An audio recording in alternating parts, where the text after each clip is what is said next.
जय हिंद, जय जोहर साथियों। मैं नुतेश कुमार साहू अपने चैनल स्टडी ट्यून में आप सभी का हार्दिक स्वागत करता हूं। तो प्यारे साथियों, आज का वीडियो बहुत ही धमाकेदार होने वाला है क्योंकि आज इंग्लिश के एक महत्वपूर्ण टॉपिक नाउन, उसके अंतर्गत ढेर सारे प्रश्न लेकर हाजिर हो चुका हूं। तो प्यारे साथियों, हमारे चैनल के द्वारा आप सभी को प्री बीएड, प्री डीएलएड इन सब की तैयारी कराई जा रही है और सारे वीडियोज़ का आनंद आप ले सकते हैं हमारे प्लेलिस्ट के लिंक में जाकर, जो कि मैं लिंक दे चुका हूं डिस्क्रिप्शन बॉक्स में। तो डिस्क्रिप्शन बॉक्स चेक कीजिएगा, वहां से सीधे आप वीडियो तक पहुंच सकते हैं। तो प्यारे साथियों, चलिए शुरू करते हैं आज का ये धमाकेदार वीडियो।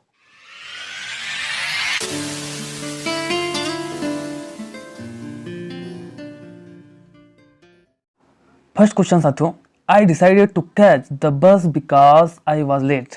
अब यहाँ पर जो नाउन है वो आपको खोजना है और बताना है। ऑप्शन इस प्रकार से हैं: कैच, लेट, बस या फिर वास। तो ये इनमें से चारों में से कौन सा नाउन है आपको बताना है। तो भैया मैं बता दूं, यहाँ पर जो बस है ना वो नाउन है, ठीक है। तो ऑप्शन नंबर सी आपका राइट आंसर हो जाएगा, बस। देखिए अब बस कौन सा नाउन है, तो बस आपका हो जाएगा कॉमन नाउन, ठीक है। कौन सा नाउन हो जाएगा? Common noun. क्यों? क्योंकि हम यहाँ पर सिर्फ बस कह रहे हैं। क्या बोल रहे हैं? बस। तो बस के अंतर्गत दुनिया में जितने भी बस है वो सब के सब आ जाएंगे, ठीक है। तो ये कॉमन नाउन हो जाएगा।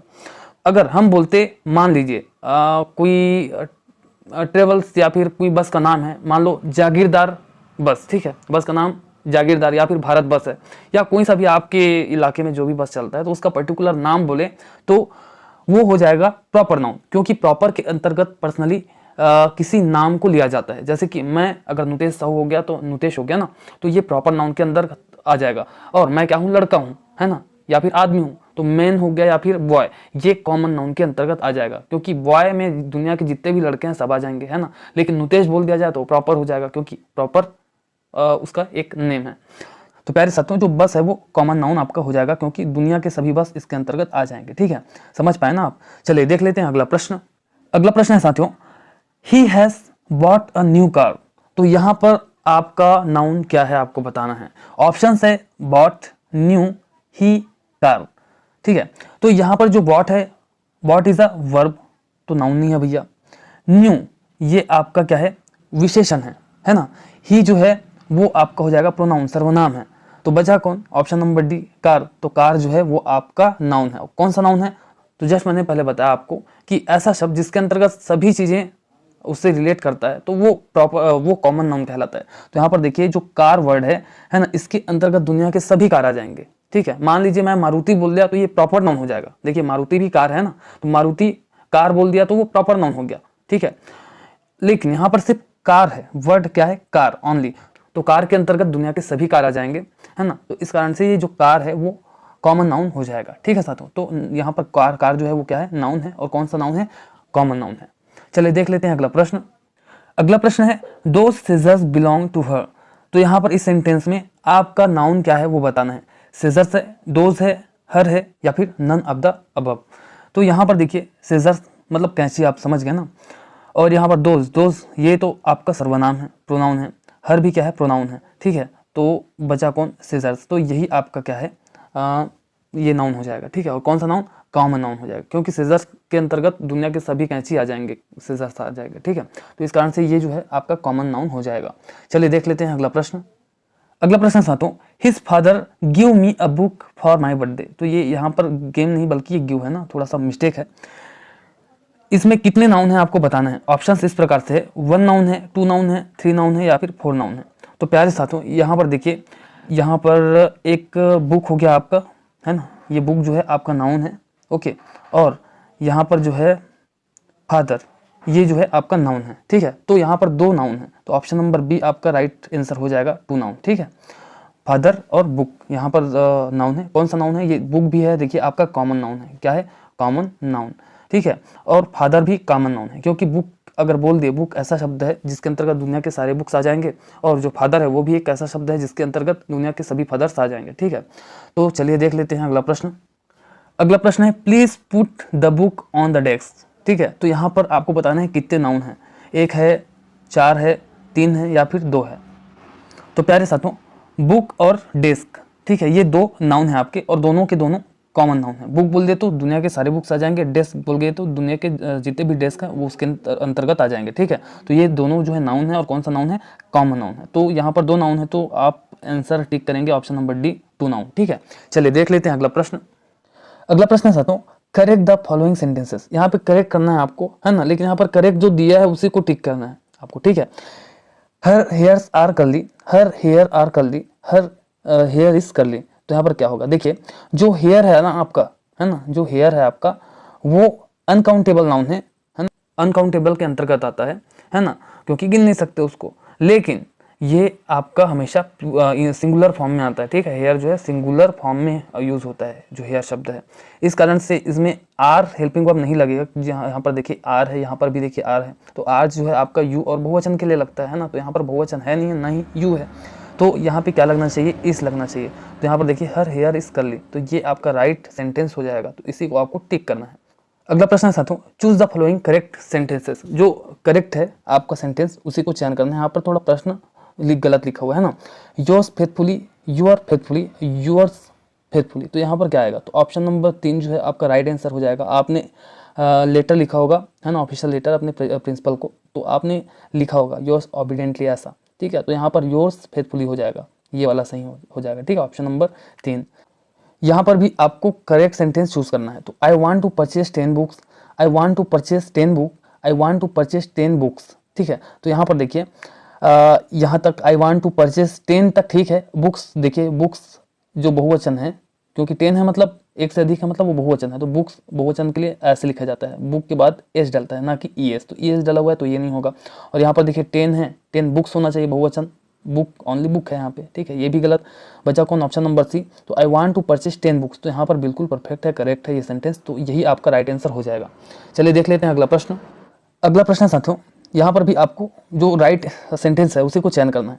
Mathematics is a very interesting subject, mathematics is a good subject, mathematics are good subject.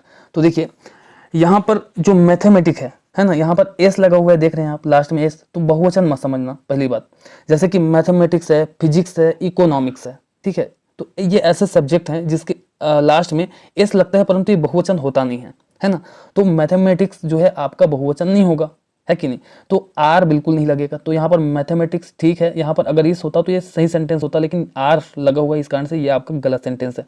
यहाँ पर mathematics is a good subject, अब यहाँ पर देखिए एस लगा हुआ नहीं है मैथमेटिक्स में, ठीक है, तो ये भी आपका रॉन्ग हो जाएगा। बचा कौन, ऑप्शन नंबर ए देख लीजिए। तो मैथमेटिक्स ये भी बिल्कुल ठीक है, मैथमेटिक्स इज लगा है, मतलब ये एक वचन के लिए है, ठीक है, मैथमेटिक्स जो है एक वचन के अंतर्गत आएगा, है ना, और बाकी ठीक है, ठीक है। चलिए आपका राइट आंसर क्या हो जाएगा, ऑप्शन नंबर ए इस प्रश्न के लिए। अगला प्रश्न है, तो यहाँ पर भी आपको जो सही सेंटेंस है ना, दिया गया है, उसको चयन करना है। Physics are important subject in this modern era, ठीक है। तो मैंने बताया था जो फिजिक्स है, मैथमेटिक्स है, इकोनॉमिक्स है, इसमें एस लगा होता है, बट ये प्लूरल नहीं होता, बल्कि सिंगुलर होता है, एक वचन होता है। तो यहाँ पर आर तो बिल्कुल नहीं लगेगा, तो ये आपका गलत है, क्योंकि फिजिक्स एक वचन के अंतर्गत आएगा तो इज होना चाहिए था, लेकिन यहाँ पर आर है, तो ये गलत हो गया। Physics is important subject in this modern era, तो ये आपका राइट आंसर हो सकता है। देख लेते हैं option number C, physics is important subject in this modern era. तो यहाँ पर मिस्टेक क्या है फिर, हाँ यहाँ पर देखिए फिजिक्स का फिजिक लिखा हुआ है ना, फिजिक्स होना था, लास्ट में इस आना था जो नहीं है, तो इस कारण से ये ऑप्शन भी गलत हो जाएगा। तो बचा कौन, ऑप्शन नंबर बी, है ना। तो फिजिक्स भी सही है आपका, इस भी लगा हुआ है, ये भी बिल्कुल परफेक्ट है, तो इस कारण से ये राइट आंसर हो जाएगा। तो ऑप्शन नंबर बी आपका राइट आंसर है इस प्रश्न के लिए। अगला प्रश्न है, compound noun is a noun that is made with words one. तो आपको बताना है कि जो कंपाउंड नाउन होते हैं तो वो कितने वर्ड को लेकर बनते हैं, दो से अधिक या फिर 3। तो आपका राइट आंसर हो जाएगा ऑप्शन नंबर बी, दो या दो से अधिक, ठीक है। तो 2 या 2 से अधिक शब्दों से मिलकर जो नाउन बनता है उसको कंपाउंड नाउन कहा जाता है, ठीक है। जैसे कि mother in law, father in law, तो ये 2 या फिर 2 से अधिक से मिलकर बन रहा है ना, तो इस प्रकार के नाउन को कंपाउंड नाउन कहा जाता है साथियों। तो आपका राइट आंसर क्या हो जाएगा, ऑप्शन नंबर बी, ठीक है।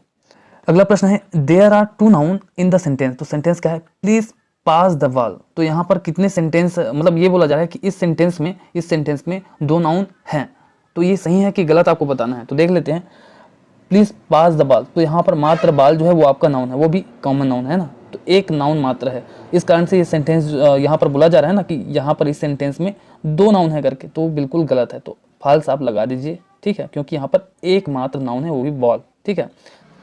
अगला प्रश्न है साथियों, जो आपका राइट आंसर है ना, उसी को चूज करना है, ठीक है। तो सेंटेंसेस क्या है, there are 3 childrens in the room, तो यहाँ पर देखिए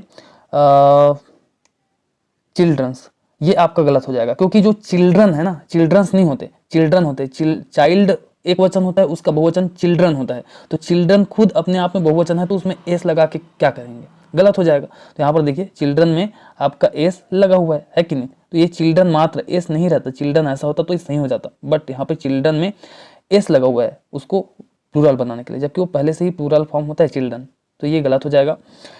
there are 3 children in the room, तो ये बिल्कुल सही हो सकता है, क्योंकि देखिए चिल्ड्रन यहाँ पे बिल्कुल सही है, यहाँ पर भी हेल्पिंग वर्ब आपके बहुवचन के मुताबिक लगा हुआ है।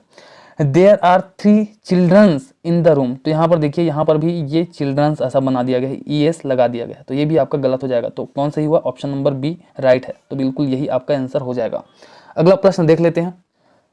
अगला प्रश्न है फाइंड द करेक्ट सेंटेंस, तो नीचे दिए गए सेंटेंस में जो करेक्ट है उसी को आपको सिलेक्ट करना है, जो करेक्ट सेंटेंस है उसको, है ना। तो they have much information about the matter, तो यहाँ पर देखिए इन्फॉर्मेशन खुद अपने आप में बहुवचन होता है भैया, ठीक है, तो इन्फॉर्मेशन नहीं होते, इन्फॉर्मेशन ही होते हैं, ठीक है, बहुवचन अपने आप में है। ओके, तो यहाँ पर इन्फॉर्मेशन नहीं होना चाहिए था, तो यहाँ पर एस लगा है ना, तो इस कारण से आपका गलत हो जाएगा। दे हैव मच इन्फॉर्मेशन, तो यहाँ पर भी ES फालतू में लगा दिया गया है, तो ये भी गलत हो जाएगा। तो यहाँ पर देखिए they have much information about the matter, तो यहाँ पर बिल्कुल परफेक्ट है, इन्फॉर्मेशन भी और बाकी सेंटेंस भी, तो यही आपका राइट आंसर हो जाएगा, ऑप्शन नंबर बी। तो इस वीडियो का अंतिम प्रश्न साथियों, फाइंड द करेक्ट सेंटेंस, जो करेक्ट सेंटेंस है उसी को आपको सिलेक्ट करना है, ठीक है। Who owns this poultries, who owns this poultry, तो पोल्ट्री अपने आप में बहुवचन है, तो इसमें एस या फिर ES नहीं लगेगा, है ना। तो यहाँ पर देखिए एस या फिर ES लगा है पोल्ट्री में, है ना, तो ये आपका गलत हो जाएगा, क्योंकि पोल्ट्री अपने आप में क्या है, बहुवचन है। जैसे कि पोल्ट्री फार्म देखियो ना, बहुत सारे मुर्गियाँ रहती है पोल्ट्री फार्म में, तो उसको पोल्ट्री फार्म ऐसा तो नहीं बोलते, पोल्ट्री फार्म बोलते हैं, तो पोल्ट्री अपने आप में बहुवचन है, इस कारण से यहाँ पर ये आपका राइट आंसर हो जाएगा, ऑप्शन नंबर बी, ठीक है साथियों। तो ये वीडियो आपको कैसा लगा जरूर कमेंट बॉक्स में कमेंट करके बताइएगा। वीडियो अच्छा लगा हो तो बिल्कुल वीडियो को लाइक कीजिएगा। अभी तक हमारे चैनल को सब्सक्राइब नहीं किए तो सब्सक्राइब कर दीजिएगा, बेल आइकन को प्रेस कर दीजिएगा, क्योंकि इसी प्रकार से धमाकेदार वीडियोस आप सबके लिए लेकर आते रहते हैं। तो ठीक है साथियों, आज के वीडियो में बस इतना ही, मिलते हैं अगले वीडियो में, तब तक के लिए जय हिंद, जय जोहर, जय छत्तीसगढ़।